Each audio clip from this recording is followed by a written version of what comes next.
Hey folks, happy Saturday morning rant.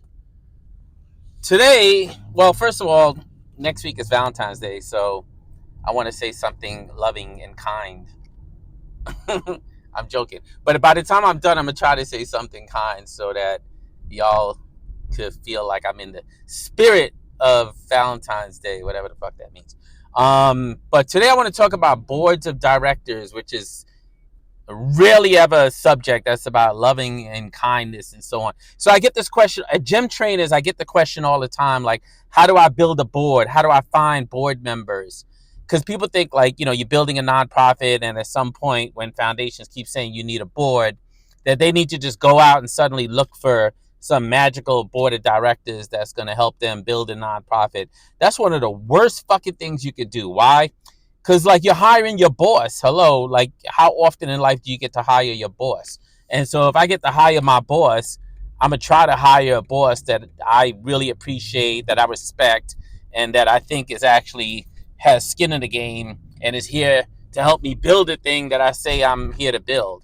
Like someone that matches the vision, the mission, and the values of the organization.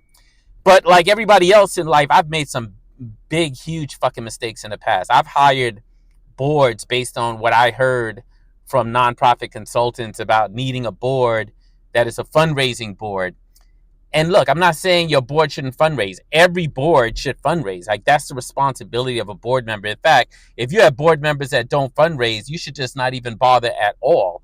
Like, board members have to fundraise, and they have to volunteer, and they have to govern. All of that shit is true. But you could get all that and get board members who actually have some of the other things that I'm about to talk about. So I've hired board members in the past, or I've brought on board members that like could give me $10,000, and I'm like, oh shit, I got board members that give me $10,000. So 10,000 times 10 board members, that's $100,000 a year that I don't have to worry about raising somewhere else. That shit sounded great, except that's the worst fucking way to hire board members and to bring board members on board, because one, people who can really write a check for $10,000, I'm going to generalize for a minute, not everyone, but many of them haven't really been through the kind of shit that, particularly as black and brown leaders, you're going to end up going through.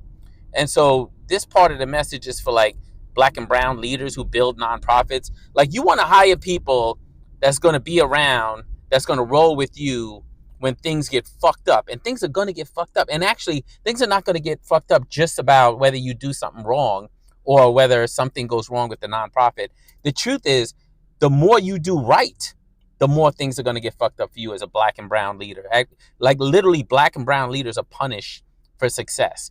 And at the moment where they get punished, where they either get accused of something, or they didn't handle something well, or the audit didn't come out well, or they terminated someone who's suing, or they're being accused of something they didn't do, like, that is literally the moment where you will realize whether you hired the right board member. Why? Because that's the moment where you need your board members the most. You don't need them the most where you send them a board packet a week before the board meeting and they don't fucking read it, and they try to hurry up and look at it on their cell phone on the way to the meeting, or they're looking at it during the, I know it. I've been on like 25 boards. I've been on the boards of foundations. I've been on the boards of nonprofits.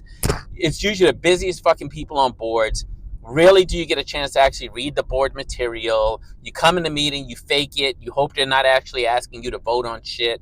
If they are, fine, you pay attention in the meeting. But for the most part, you're ill prepared to actually handle the conversation because you're literally just reading the material. And I know you guys took a long time to put it together. Sorry, didn't really read it. Probably read it after the meeting because some shit will come up in the meeting that'll remind me that I should have read the damn thing.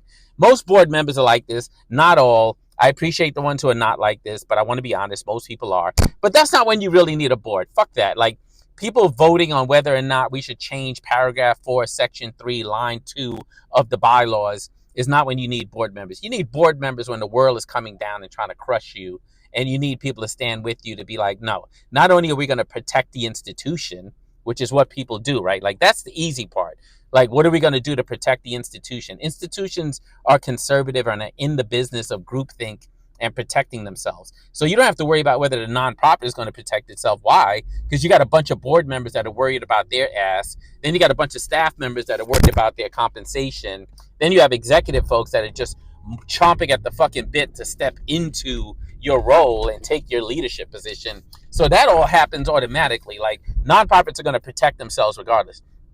You as a leader need to think about what kind of board members are going to, in the moment, think about protecting the organization, the institution, the values, the mission, the goals, the resources, but also the fucking people. That's what drives me crazy, is that board members are really in the business of recognizing that if you don't fucking protect the people, if you don't remember that, like, taking a leader from pet to threat overnight is fucked up and actually is antithetical to the mission of the organization, then why the fuck are you here? And so this message is actually not to those board members who do that, because they all fucking do it. I see it all the time. Like, literally, I built a business around board members acting the fucking fool when things go wrong instead of doubling down on their fucking mission and supporting the person.